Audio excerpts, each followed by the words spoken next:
انسان اپنی زکوٰۃ دینا چاہتا ہے، عشر کے پیسے دینا چاہتا ہے، صدقۃ الفطر دینا چاہتا ہے، تو یہ رقم کس کو دے سکتا ہے اور کس کو نہیں دے سکتا؟ اس کے لیے ایک اصول یاد کر لیں۔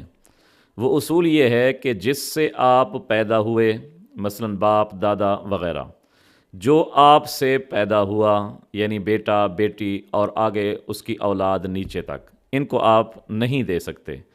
خاوند اپنی بیوی کو نہیں دے سکتا، بیوی اپنے خاوند کو نہیں دے سکتی، سید کو بھی نہیں دیا جا سکتا، مالدار اور غنی کو بھی نہیں دیا جا سکتا۔ اس کے علاوہ جتنا بھی لوگ ہیں آپ ان کو زکوٰۃ، عشر، صدقۃ الفطر دے سکتے ہیں، بشرطے کہ وہ مستحق ہوں، غریب ہوں، یتیم ہوں، مساکین ہوں، یا کوئی بھی استحقاق کی شرط ان میں پائی جائے۔